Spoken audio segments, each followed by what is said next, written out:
Hello students, तो आज के वीडियो में हम डिस्कशन करेंगे मैनेजरियल इकोनॉमिक्स, संचालकीय अर्थशास्त्र। आज हम इस सब्जेक्ट का कंप्लीट डिस्कशन करेंगे।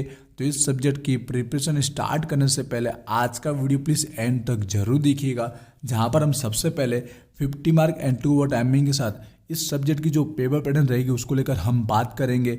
और इस बार की एग्ज़ाम के लिए हर एक यूनिट के लिए कौन कौन से आईएमपी क्वेश्चन रहेंगे जो सबसे पहले हमको तैयार करने चाहिए, इन सब को लेकर आज हम बात करेंगे। इसलिए इस वीडियो को प्लीज़ एंड तक जरूर देखिएगा। तो चलिए पहले फटाफट पेपर पैटर्न की बात कर लेते हैं, क्योंकि ये जो वीडियो है मोस्ट ऑफ स्टूडेंट्स एग्जाम के दिन ही देख रहे होंगे, तो मैं फटाफट बात करूंगा। तो सबसे पहले हमारी जो एग्जाम है 50 मार्क एंड 2 आवर टाइमिंग के साथ हो रही है। पेपर में टोटल 5 क्वेश्चन देखने को मिलेंगे। हर एक क्वेश्चन की जो टोटल मार्क है वो इक्वल रखे गए। 10 मार्क के अकॉर्डिंग टोटल 5 क्वेश्चन होंगे, तो पेपर के 50 मार्क हो जाएंगे कवर। अभी जो 10 मार्क है वो भी किस तरह से पूछा जाएगा उसके लिए स्टूडेंट ने 4 ऑप्शन बताए हुए जो आप लोग को पता रहेंगे। तो सबसे पहले हमारे इस इकोनॉमिक के अंदर जो क्वेश्चन है वो किस मार्किंग के अकॉर्डिंग हो सकता है, अगर उसकी हम बात करें। देखिए, इकोनॉमिक पहले भी एग्जाम हुआ करती है, हमारे एफवाई से ही इसकी एग्जाम हो रही है और टीवाई तक भी होने वाली है। तो मोस्ट ऑफ क्या होता है, इकोनॉमिक में लॉन्ग टॉपिक होते ही है। जब 70 मार्क का पेपर था तो 14 हाईएस्ट मार्क होते थे, तो 14 के ऑप्शन में 14 करके मोस्ट ऑफ पूछा ही गया। तो यहाँ पर जो हमारे हाईएस्ट मार्क है वो 10 मार्क है। तो मोस्ट ऑफ है कि 10 मार्क का एक ना एक तो क्वेश्चन आपको देखने को मिलेगा। हर एक यूनिट के अंदर एक 10 मार्क का तो पूछेगा, क्योंकि हमारा टाइमिंग कम हो गया, 2 आवर हो चुका है, तो 10 मार्क का एक क्वेश्चन तो देगा। अब ऑप्शन में क्या कर सकता है, तो ऑप्शन में भी मोस्ट ऑफ जो हो सकता है, क्योंकि किसी यूनिट में अगर कम टॉपिक हो, कम क्वेश्चन हो, जैसे 6 या 7 ही हो, तो वो कोई 2 टॉपिक को डायरेक्ट 10 के ऑप्शन में 10 करके पूछ सकता है। 2 क्वेश्चन के थ्रू ही वो यूनिट को कवर कर सकता है। या बाई चांस किसी यूनिट में थोड़े क्वेश्चन ज़्यादा है, 15 है, 16 है, 17 है, तो वो उसमें 5 मार्क के 2 क्वेश्चन कर सकता है, जिससे क्या 3 क्वेश्चन के थ्रू वो यूनिट कवर हो सकता है। इन शॉर्ट में 10 के ऑप्शन में 10 2 क्वेश्चन हो सकते हैं, या 10 के ऑप्शन में 5 ऐसे 3 क्वेश्चन के थ्रू हमारा वो यूनिट कवर किया जा सकता है। इन शॉर्ट में या तो 2 क्वेश्चन रहेंगे या 3 क्वेश्चन रहेंगे। आई होप आपको समझ में आएगा। 10 मार्क का एक ना एक तो क्वेश्चन डायरेक्ट होगा हर एक यूनिट के अंदर। ऑप्शन में 10 के ऑप्शन में 10 या 10 के ऑप्शन में 5 करे, 6 करे, जैसा भी करे, मतलब 2 क्वेश्चन और ऑप्शन में देखने को मिल सकता है किसी भी यूनिट के अंदर। बाई चांस सब में सेम रखे, या फिर किसी यूनिट में 10 के ऑप्शन में 10 तो किसी यूनिट में 10 के ऑप्शन में 5। आई होप आपको मार्किंग समझ में आई होगी। अब हर एक यूनिट के आईएमपी क्वेश्चन क्या है वो मैं बुक से बताऊंगा। पहले क्वेश्चन 5 को भी समझ लेते हैं। यहाँ पे क्या पूछा जाएगा, देखिए ये इकोनॉमिक सब्जेक्ट है, ठीक है। तो इकोनॉमिक में हर एक सेमेस्टर के अंदर, हर एक ईयर में थोड़े अलग अलग टॉपिक होते हैं। कई बार एमसीक्यू पूछा जाता है, कई बार जो शॉर्ट क्वेश्चन होते हैं वो भी पूछे जा सकते हैं। पर मोस्ट ऑफ हमारे एसवाई के अंदर, अभी पिछले साल हमारे एनईपी के अकॉर्डिंग एग्जाम हुई है, तो उसके अंदर एमसीक्यू पूछे गए थे। तो मोस्ट ऑफ ऐसा कहा जा सकता है कि इस बार भी एमसीक्यू ही पूछे जाए। तो आपको क्वेश्चन 5 के लिए एमसीक्यू की ही प्रिपरेशन करनी है। मार्किंग की बात करें तो आप लोग को पता रहेगा, जो एक एमसीक्यू रहेगा वो 1 मार्क का रहेगा। तो आपको कितने अटेम्प्ट करने रहेंगे, 10 एमसीक्यू अटेम्प्ट करने रहेंगे, जिससे आपके 10 मार्क कवर हो जाएंगे। दिए गए होंगे एक्स्ट्रा मतलब 12 जितने ही दिए गए होंगे। ये 10 बहुत ही इंपॉर्टेंट होते हैं, क्योंकि आप लोग को होता है कि 50 में से जो हमारे पासिंग मार्क है ना वो ओनली 18 है, और यहाँ पे आपके 10 आ जाते पूरे के पूरे, तो आप पासिंग के बहुत करीब पहुँच जाते हो। फिर आप ऊपर के जब क्वेश्चन अटेम्प्ट करते हो, लिखते हो, तो पास भी हो जाते हो और अच्छे मार्क भी एक दिन की तैयारी में आ जाते हैं। अब इसकी तैयारी करें कैसे, तो सिंपल सा बुक है हमारे पास, और बुक में हमको एमसीक्यू दिए गए, ठीक है। तो वहाँ से आप एमसीक्यू तैयार कर लीजिएगा।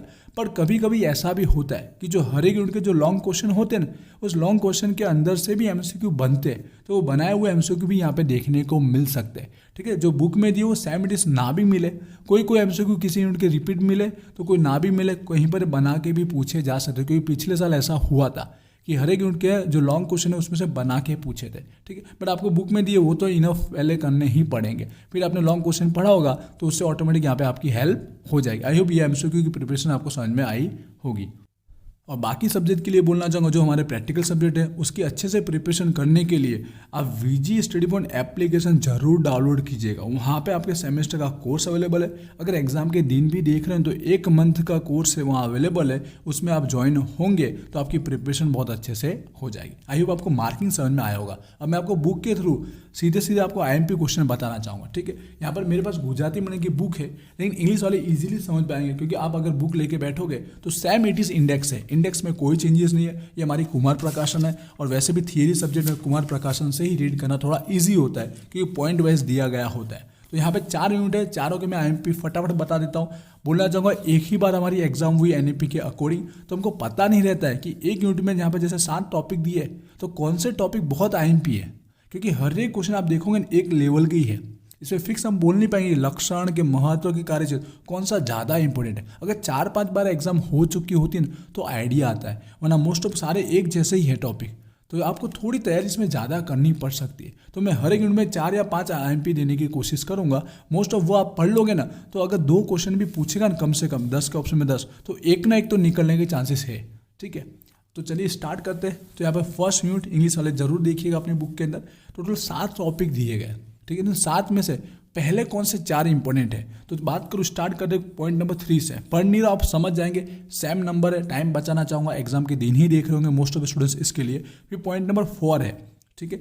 पॉइंट नंबर 5 और पॉइंट नंबर 6, इस बार थोड़ा ज़्यादा एक क्वेश्चन दे दिया, क्योंकि पिछली बार 3 दिए थे, बस इस बार 4 दे रहा हूँ, क्योंकि एग्जाम में क्या रहता है कोई फिक्स नहीं होता है, सेकेंड टाइम ही हो रही है ना कि कोई भी टॉपिक पूछ रहे, 4 से मुझे लगता है एक तो कवर हो ही जाएगा। ठीक है, रेगुलर वाले 4 करने की कोशिश कीजिएगा, और अगर लास्ट दिन पढ़ रहे हो तो कोई एक आध क्वेश्चन आप कम कर सकते हो, पर 4 पढ़ लोगे तो सेफ हो जाओगे, क्योंकि एक तो आपको मिल जाएगा। समझ गए होंगे। फिर बात करें यूनिट नंबर 2 की। यूनिट नंबर 2 में देख रहे हो सारे कॉन्सेप्ट, सारे ख्याल है, तो अलग अलग जितने हमको 6 जितने ख्याल कॉन्सेप्ट वाले टॉपिक दिए गए। अब इसके बीच का एग्जाम में डिफरेंस पूछे, तफावत पूछे, किसी भी टॉपिक को लिखने को पूछे, कैसा भी क्वेश्चन बना के पूछा जा सकता है। अब देखिए सारे एक जैसे आपको लग रहे होंगे, आप देख के नहीं बोल सकते ये बहुत इंपॉर्टेंट है। ठीक है, सारे एक जैसे और सारे इंपॉर्टेंट टाइप के ही है, तो फिर भी इसमें मैं जो दो रहा हूँ वो आप पहले कर सकते हो। ठीक है, तो इसके अंदर आपको स्टार्ट करना है फर्स्ट से।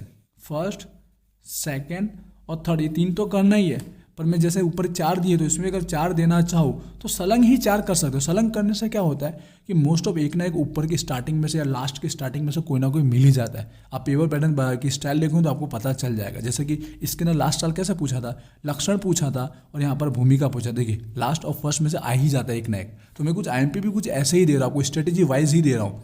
तो स्टार्टिंग के 4 कर सकते हो, इन 4 में से कोई ना कोई एक आपको दिख जाएगा। ऐसा नहीं कि नीचे के 2 इंपॉर्टेंट नहीं है, इसमें से एक अगर पूछ भी लेवे ना तो भी ऊपर के 4 में से एक तो आपको मिल ही जाएगा जो आपने पढ़ा होगा। समझो, रेगुलर वाले 4 पढ़ोगे तो सेफ हो जाएगा, इससे ज़्यादा पढ़ने की जरूरत नहीं है, और 1-2 दिन की तैयारी में इतने से ज़्यादा हो पाता नहीं है।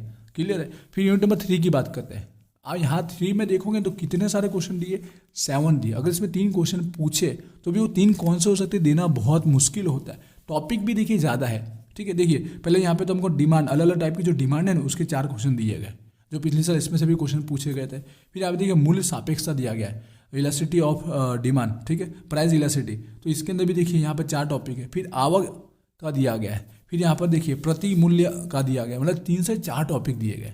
तो अब देखिए मैं शॉर्टकट अगर बात करूँ टॉपिक वाइज, तो जो अलग अलग टाइप की जो मांगे हैं ना, टोटल यहाँ पे 4 उसके क्वेश्चन बन रहे, 3 से लेकर 6 देखिए 4 क्वेश्चन बन रहे। समझिएगा मैं कैसे स्ट्रेटेजी वाइज आईएमपी देने की कोशिश कर रहा हूँ, जिससे सेफ हो जाए आप लोग।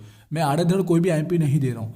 फिर आप देखिए जो मूल्य सापेक्षता का टॉपिक है ना, प्राइस इलास्टिसिटी इंग्लिश वाले, पॉइंट नंबर 8 से चालू हो रहा है और यहाँ पर खत्म हो रहा है हमारा 11 तक हो रहा है, राइट। तो क्योंकि ये 2 टॉपिक मुझे इंपॉर्टेंट रहते हैं, इन दोनों में से कोई एक ना एक टॉपिक पूछना चाहिए, या फिर दोनों 2 ये टॉपिक पूछ सकता है। और अगले साल दोनों 2 यही टॉपिक पूछे थे और मैंने ऐसे आईएमपी आपको दी थी, पिछले साल की वीडियो देखिएगा पता चलेगा। तो मुझे लगता है कि इनमें से इस टॉपिक में से एक टॉपिक पूछ ले, और इसमें से किसी का भी, इसमें से कोई भी एक टॉपिक पूछ ले।